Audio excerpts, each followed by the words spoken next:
Coming up on today's show, Miz vs. Priest is set for Backlash. We'll run down tonight's NXT lineup.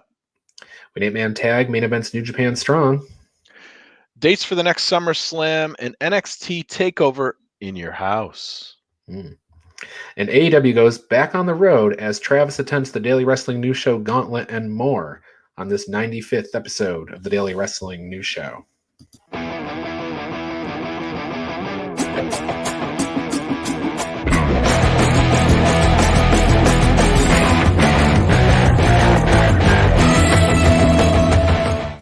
This is the Daily Wrestling News for May 11th, 2021. We are powered by the Eastern Observer. My name is Ryan Joy, and I'm coming to you live from Minutes to Bell Time Studio B on the beautiful shores of the great Sacandaga Lake within the Empire State's Adirondack Park.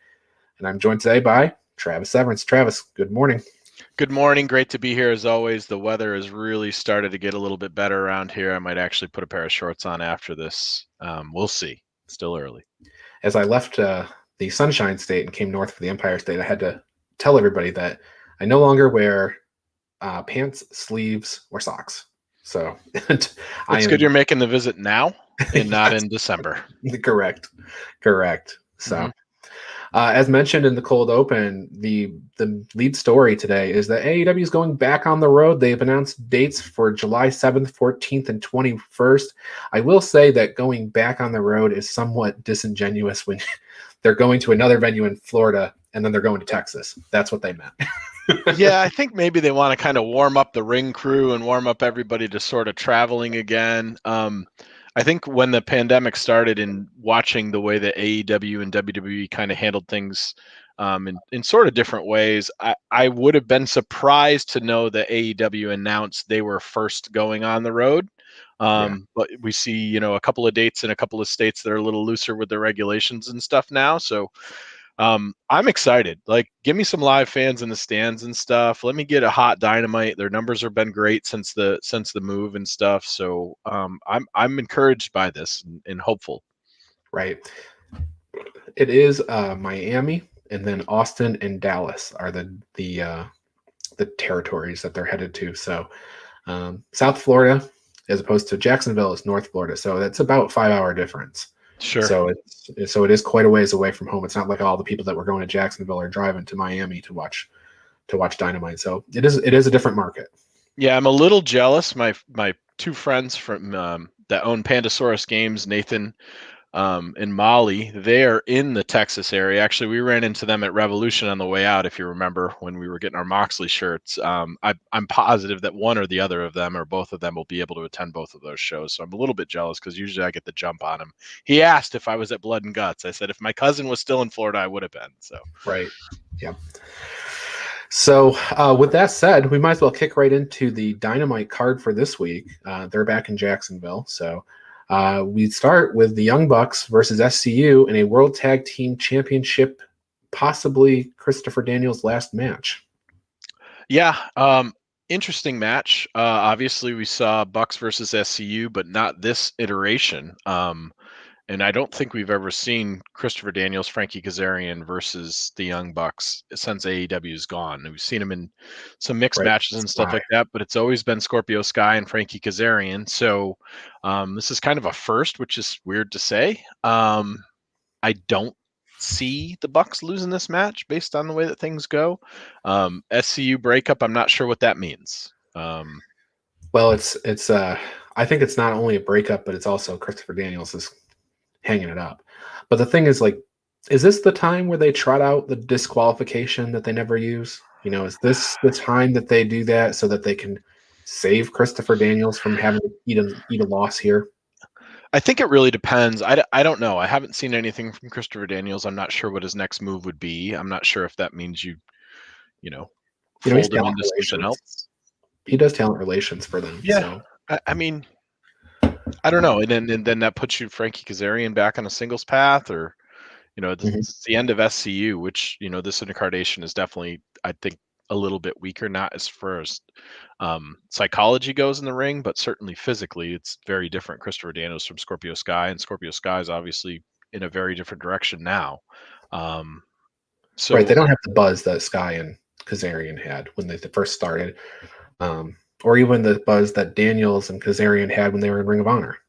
Yeah, and we'll see. Maybe this is, Daniel's kind of wrapping up a contract and slowly kind of walking away from it and going back to doing normal life stuff. I mean, there were certainly chunks of time during the pandemic when Daniels wasn't around, Sure. where Frankie was there grinding it out the entire time. So, it'd be a weird swan song for him, but I guess, an appropriate one too, given the amount of time that he spent with Frankie in the ring and stuff. So it's yeah, we could see a weird DQ, but I don't think the Bucks lose outside of that. No chance. Yeah, I feel like the Bucks are going all the way to Double or Nothing with the belts, and they're probably going to defend them against Moxley and Kingston. Although I said to Al Carl yesterday on the show that match is big enough to not need those title belts. Agreed. Agreed. So they could switch them. It'd be a weird switch, but they could do it. So also Pac versus Orange Cassidy on the show this week. The winner faces Kenny Omega for the AEW World Championship, and it feels like they're really setting up Orange Cassidy, so we could see a swerve here, right? Yeah, I don't know. It maybe. I think it feels too swervy to me. We got to see kind of Orange Cassidy's coming out party at Revolution February 29th in Chicago when he faced Pac in a really, really good match. The he's gonna try match. We think he's gonna try match. So these two have had a good match together before. I don't know. I think they want to make Pac a real contender. I don't see them throwing Cassidy at Omega here in any real way to go to Double or Nothing to fight that match. I would be surprised if Cassidy comes out on top here. Yeah, it feels like this is a Don Callis or Kenny Omega coming out and somehow getting involved or whatever, distracting Cassidy. Pac gets the win here and goes on. I think Omega has to kind of avenge that loss to Pac too, given that he tapped out and the whole thing. There's a hell of a story to tell there too. Like Kenny Omega doesn't have a lot of losses on his card for AEW since he's been there, and Pac is one of them, and it was a convincing beating. So yes. Kenny definitely needs his comeuppance here, I think. They did have a killer Iron Man match on the Wednesday before AEW Revolution 2020. Great match. So anytime they want to run this match back, that's fine. Kenny Omega won the Iron Man match. Pac won the All Out match. We're good. Yeah, we're good. Exactly. Jade Cargill will have an interview this week. People probably weren't watching AEW Dark Elevation last night, but Mark Sterling came out with a little proposal, and he's talked to Jade Cargill in the back. Mark Sterling was MJF's lawyer, so he's trying to position himself as a potential manager for Cargill. Yeah, I'm interested. Who's the target for Jade? Where do you think Jade goes here? I think if Britt Baker is going to win this women's championship, it's not that. So I would agree. Yeah, it's kind of Chris Statlander is the most compelling match I can think of, I think. Yeah, I would say that makes a heck of a lot of sense size-wise, and she matches up really well, and Statlander would definitely be a threat. I don't see Jade losing anytime soon. I think she's very big and just a big name, and Statlander could probably take the loss and be just fine.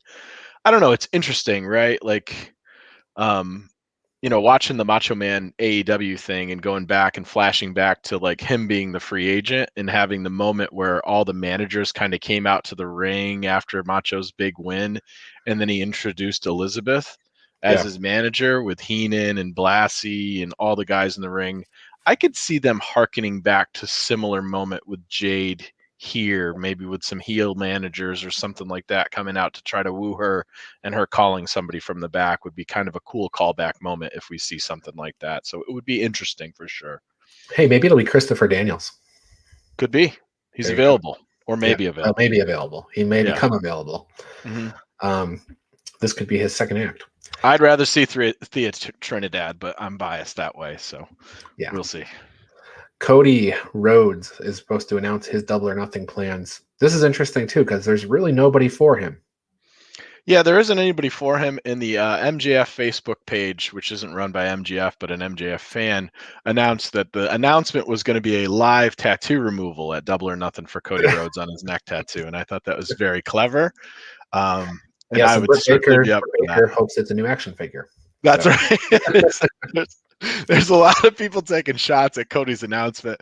I don't know. Hopefully it's not Brandy's due date or something like that. Like yeah. I moved on from the Rhodes family that way. So we'll see. I mean, I'm not sure. Is he gonna, do an announcement about factory match or something? I assume that it's probably just the date and the location. Yeah.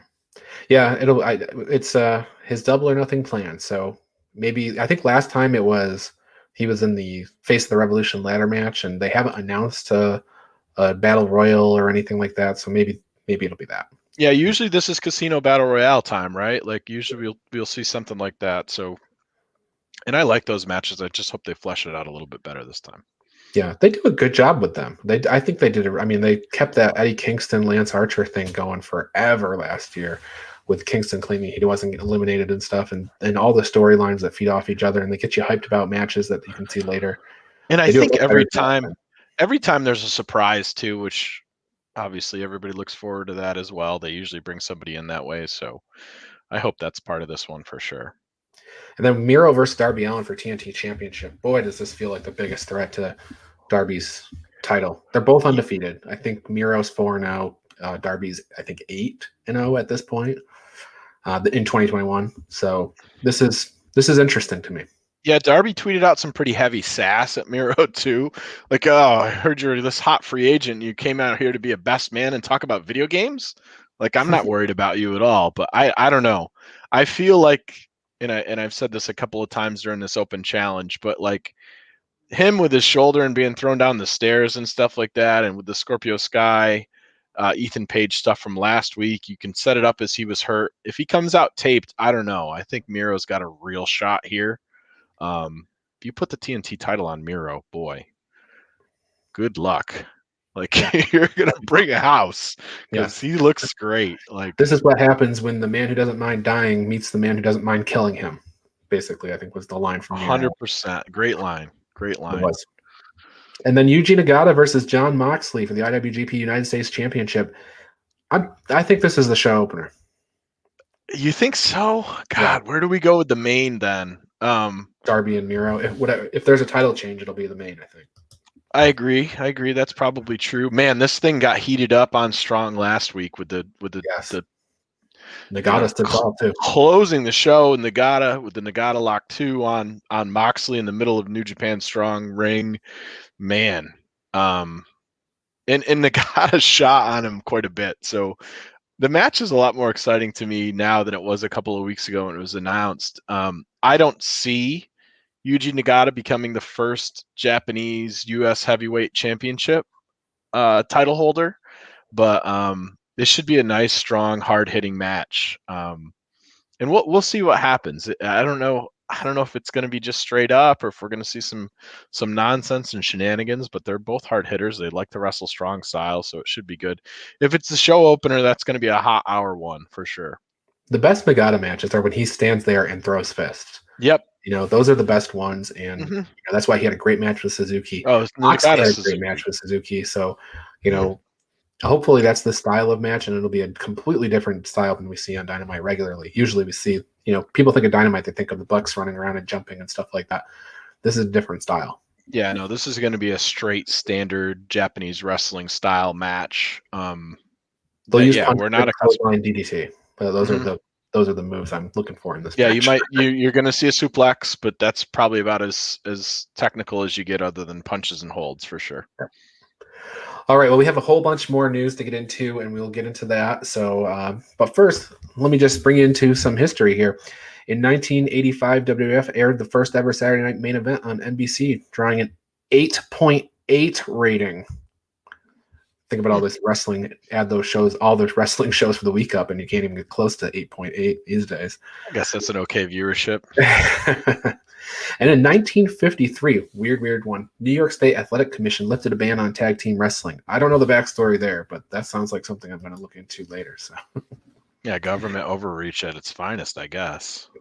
All right, let's jump into the news. There's a whole bunch of headlines, so I'll kind of read them off, and then we'll get into some meatier stuff in a second. But SmackDown did the best rating since January 29th. They did 2.282 million. And PW Insider reported that SummerSlam is August 22nd. No location known yet. Fightful Select reported that NXT TakeOver will be June 13th. As Travis mentioned in the opening, it's in your house. Last year was Velveteen Dream versus Adam Cole in a parking lot. Angelina Love defeated Quinn McKay on ROH TV 503. Love will now get a first round bye in the Quest for Gold tournament. Quinn McKay looked good though. She had Love dead to rights, but then Mandy Leone got up on the ring apron and caused a distraction, and Love used the Botox injection, that's her move, for the win. Which, for those of you, it's like a pump kick. Yes. So Quinn McKay doesn't necessarily mean that she's not going to be in the tournament. I said yesterday on the show with Al that I could see Angelina Love versus Quinn McKay as the finals of their tournament now. Yeah, depending on who the other contenders are and stuff, I'll be interested to see how it goes. I thought the match was pretty good. Man, the EC3 match, the tag match earlier in the show was really good. Against the Briscoes, yeah. EC3 and Flip. And Flip. Clearly we're going to EC3 versus Flip in the future here. So I'll take that all day. There we go. So let's talk about the news coming out of Monday Night Raw last night. There's not a lot of news type of stuff, but we do have a match added to Backlash. That's The Miz versus Damian Priest in a lumberjack match. The Miz and Damian Priest was announced early in the show, and then Priest came up with the idea to fight Morrison to decide who gets to name the stipulation. Yeah, obviously, and probably of all the dancing and the stuff that we've seen between Priest and Morrison and Miz and Bad Bunny and stuff like that, I don't know. It would be hard for me to target another match since they've been doing this since Royal Rumble that was better than this. I wish this was the pay-per-view match we were getting instead of Miz versus Priest. I know why it is. Miz has got the show and stuff like that. They build the character around him. It's really too bad because I don't think we're going to get half the match that we got on Raw. This was probably the second best Raw match of the night. Went 13 minutes. It was a longer match too. Yep. Also on Raw last night, Jinder Mahal returned with Veer and Shanky by his side. Now this is not Induce Share. This is one half of Induce Share, and then another big guy. So just so people don't make that mistake, but it is Jinder Mahal. He's got backup, and he got a win over Jeff Hardy. And I'll let you know the main event match was better. Yeah.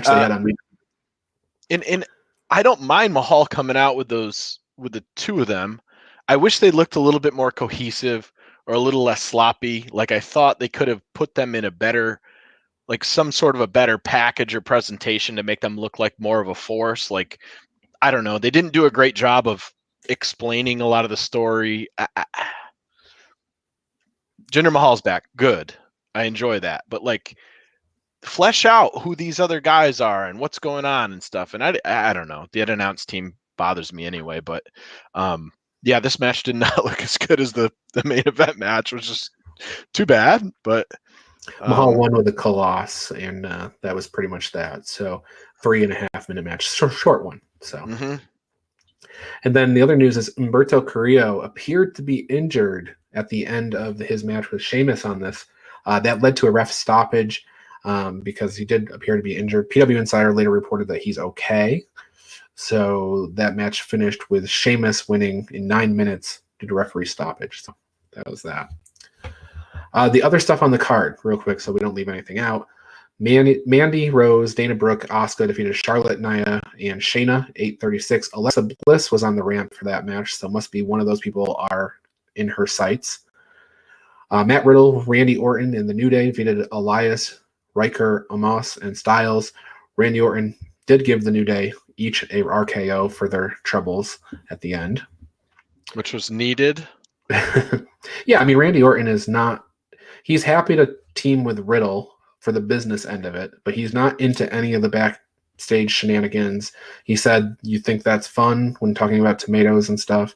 So yeah, and here's the thing. We all know the tag team division on Raw is fairly limited. So if you're going to stretch out this Riddle Randy Orton thing to a point where they're facing for the belts, which they're already starting to get them together, there's not a ton of places for them to go through. And with them kind of being Facebooked to a degree, okay, this sets up obviously next Monday we're going to see New Day versus either both of them or one of them or whatever. Like, you can stretch out a 4-way. We've seen this plenty of times with, previous things or whatever. But yeah, I think the lead up is we'll probably see SummerSlam, or maybe before that we'll see Orton and Riddle for the titles. I think this was all about finding somebody who could pin AJ Styles and they could feel good about it. Sure. So they brought in Randy Orton.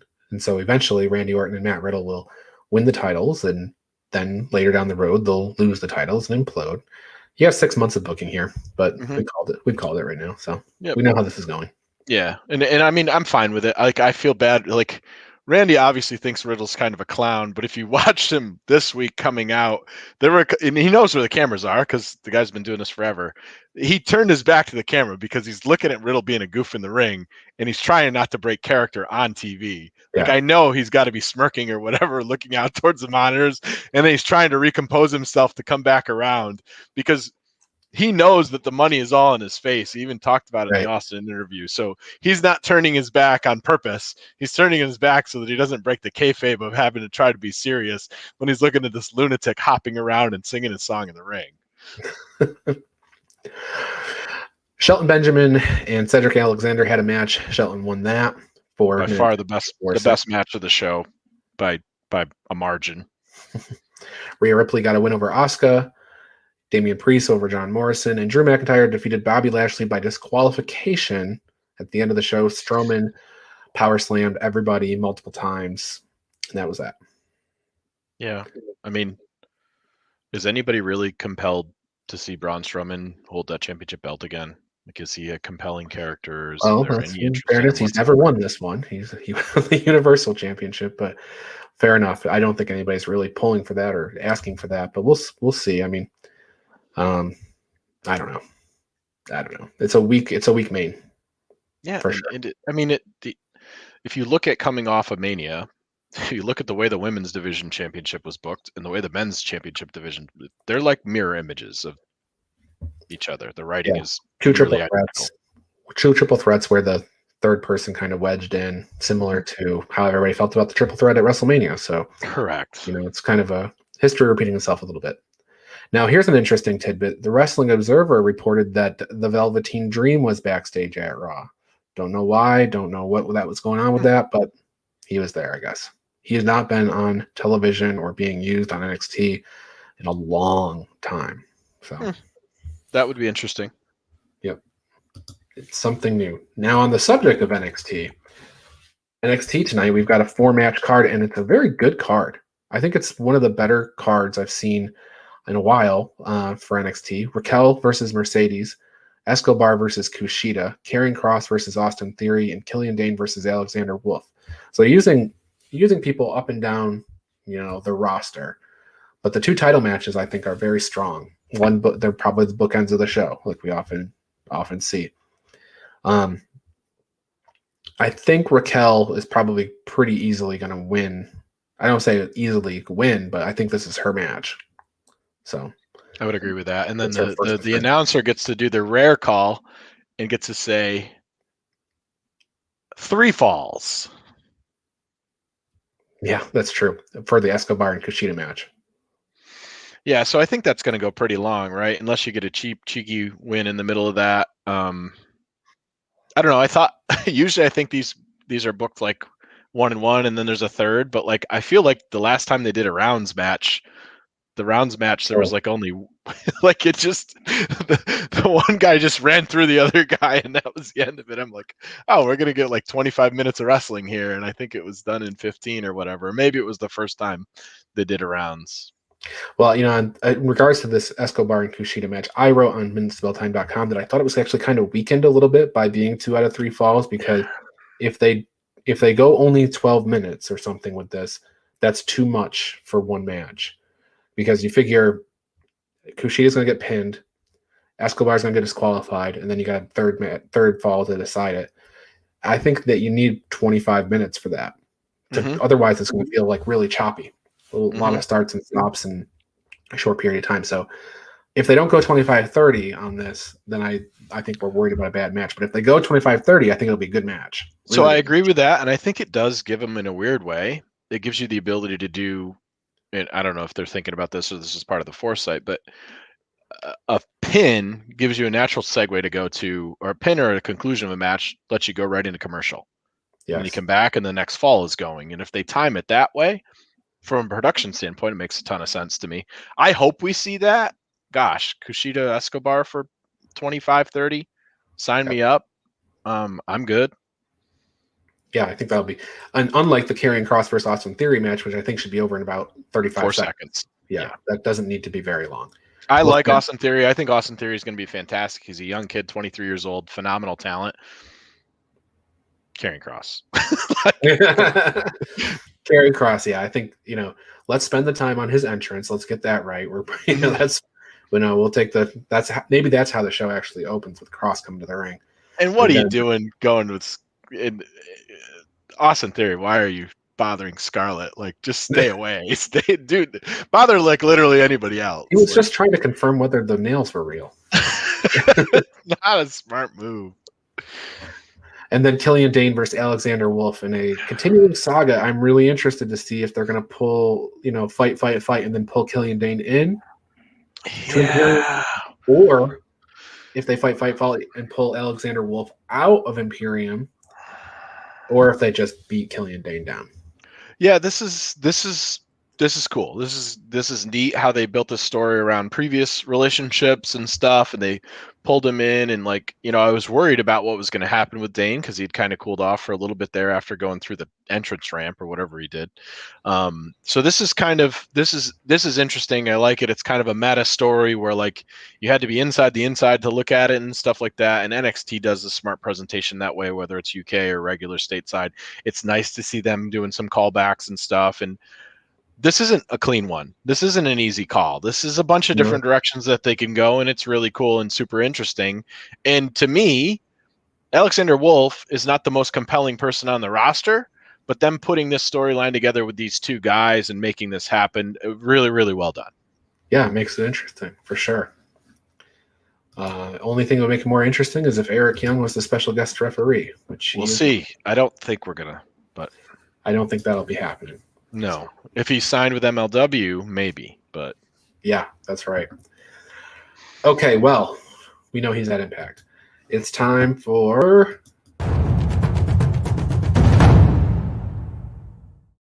it's the Daily Wrestling News Show Gauntlet, and boy, do you have an uphill task today, because Al Carl set the pace yesterday. Only one person's getting a point this week. I'm going to give you the name of a show, and you have to start naming wrestlers that wrestled in matches on that show, and go until you give me a wrong answer. And Al Carl did 20 yesterday. I gave him NXT TakeOver, Worlds Collide, and he named every match on the card, every single person. So I had to look and find shows that had more than 20 people on them to give you trivia. So we're going to go with Survivor Series last year, 2020. You can begin whenever you're ready.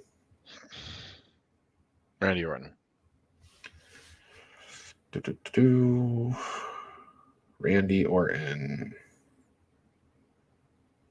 Was he not on the show? Team Raw. No. He had to be, right? I mean, he's the best wrestler WWE has. All right, moving on. Yeah. It looks like Randy Orton was not on the card. How is that possible? I'm double checking. He's not on the card. Okay. Well, that was easy. Yep. If you named literally anybody else. Okay, we'll check that again later. But on to all right, stay with us, folks. Here we're going to do one more segment, but I want to tell people about some things before we go. We're going to talk about New Japan Strong in a minute here, but stay with me while I talk to you about some other shows and stuff that's going on. So here is the Crucifix t-shirt. It's the featured t-shirt this month. It is $20 at bodyslamclothes.com. It comes in all the sizes. They're still $20. It includes shipping. It's in the super soft style already. So just $20 gets you all that. And it's a great shirt. And if you buy 2 shirts, use the promo code SHIRTS10 for 10% off. And then Join Joey Jarzanka, Ian Schreier, and Rob DeLuca on Friday nights for the Primetime Rundown. We take you through the world of sports, and the show kicks off at 6 p.m. on the Eastern Observer. And tonight, join us back here and everywhere else you're watching the show for the Essential Wrestling Podcast. Every Tuesday, Al Carl hosts with John Smith, John DeConnie, myself, and Gary Mahaffey for another week of updates and highlights in the world of wrestling. We make our picks for all the week's matches, including this weekend's two big shows from Impact and WWE. We make those picks on ProWrestlingPick'em.com. It is a place where you can create or join a fantasy pick'em league in the world of pro wrestling and play against your friends or play against the universe. Sign up for a league now at ProWrestlingPick'em.com. This show, the Daily Wrestling News Show, we're here every day, Monday through Thursday, and occasionally on Friday for a brand new show to bring you through all the news that's going on in the world of wrestling. Show kicks off at 10 a.m. every single day, but you can also get it on Spotify, Apple Podcasts, everywhere else on demand, YouTube, whatever. Daily Wrestling News Show. And Travis, New Japan Strong. New Japan Strong. They're starting to finally show. Get into it. Yep. This is going to be a good one. So we got Rocky Romero versus AJZ. I don't know anything about AJZ. So AJZ, Ohio Valley Wrestling. People might be familiar. That's kind of the factory before the factory of NXT. A lot of great names came out of there. It's Al Snow's deal. They're out of Louisville in Kentucky. He actually just lost for their first national title. Good-looking kid. He's a body guy, bodybuilder type style. It's interesting because they do a daily show or they do a weekly show and there's a taping and stuff that they run and then they run it on the air. He's had some success. Obviously, they think a lot of him and they threw him in there for the first title defense or the first title try. I don't think we're going to see Rocky win this one, but it should be an interesting match. Yeah. Leo Rush and Fred Rosser versus ELP and Hikuleo. This is a fun match. Yeah, get the Bullet Club in there. Get ELP while he's stateside. Hikuleo is great. This should be a hell of a match. I'm really interested to see this. Leo Rush and Fred Rosser's kind of a nice tag team. And the same thing could be said for ELP Hikuleo. Hopefully this moves me into an ELP Leo Rush match in the following week. So love to see that. Yeah, that's money match. 100%. 100%. Then in the main event, it's an 8-man tag. Carl Fredericks, Brody King, TJP, Clark Connors versus Tom Lawler, Chris Dickinson, Danny Limelight, and JR Kratos. They are pulling all the big names from Strong out. Danny Limelight, by the way, last night on AEW Dark Elevation, they had a whole feature on him. He's a former Marine, drill sergeant and everything, and he has a great story, and he's a great wrestler. So it's nice to see him getting featured on AEW that way. But all these other guys are big names too. Yeah, this is kind of the big feature, and this is one of their eliminator tag matches as well. And for those people that are not familiar with how that works, that's kind of a New Japan original. So you're going to see different ways where people will get eliminated from this match to come down to a culmination where there's just two left in the ring. We've got a bunch of stuff. We got Brody King and Chris Dickinson on opposite sides of the teams, and their tag team at ROH and stuff. We got Dickinson versus Lawler in a couple of weeks for the first time with that championship belt. This is all the highlights of the New Japan Strong guys. So this should be a hell of a match. If I had to call it, I bet we're going to see maybe we see Lawler Brody again, or some dissension will happen, or we'll see a Kratos bumping up against Brody King. Would be nice to see too. But yeah, we're going to see some people. It is good to see Danny Limelight getting some props. AEW doing that much work with him leads me to believe we'll probably see a Danny Limelight as All Elite soon. I don't think they do those kind of features for people that they're not going to, go all the way with. But yeah, he's been one of those periphery guys. It's just a phenomenal wrestler that's, touched the bases with all the indies and stuff. So it's good to see him getting some attention, and he's pretty well liked. Like, you see a ton of people on Instagram and stuff call back to Danny as being somebody that they really respect and enjoy working with. So I'm happy to see that, and I'm happy to see the attention that he's getting. Yeah, 100%. The radioactive Poppy, as he's known. But I think Clark Connors is here to take the pin. but I do think that you're going to have a lot of, exchange between Lawler and Dickinson in here to maybe something to start something, because they do have a match coming up to generate a little heat or something. Yeah, they're calling him the White Rhino too, which is interesting on the New Japan side of things. So this is supposed to be his "I'm seriously done being a young lion" match. So if he takes the pin, that's good style for them. They certainly pinned Jushin Liger like 100 times on his retirement way out the door. So Sure. that's how they kind of celebrate you there at New Japan. So yeah, Clark Connors taking the pin for the finals would be interesting for sure. All right, one more thing as we head out the door here. The Body Slam Brigade newsletter. Do sign up for that at bodyslambrigade.com. I bring you through everything you've heard on the show this week. It's basically featured as a bullet point or something in the newsletter every week that I put out at 11 a.m. It's free, bodyslambrigade.com. You can stay up to date on New Japan, Impact, WWE, AEW. And God, this past week I had GCW and CCW and MCW and all kinds of news in there. So do plug into that and make sure you know what's going on in the world of wrestling, even as Triple Mania news starts to hit the presses. So a lot of stuff going on. And I put out an audio version for my patrons. So that's something new that's happening. I don't know if it'll be every week, but we might be onto something. So nice. Travis, anything else? So 2 quick ones. ROH, we got Josh Woods versus Silas Young on Saturday, and Sure. we've got a 6-man titles match, Primal Fear versus Shane Taylor Promotion. So that should be fun, and hopefully we'll see maybe some more fleshing out of what's going to end up happening with that women's tournament that they have coming up. And then, boy, it sounds like you guys are going to be running down 2 pay-per-views this weekend on EWP. So hopefully get some dinner packed in there for you before when you're backstage and stuff, because that sounds like it's going to be a long one, and you guys getting it in under the wire for NXT.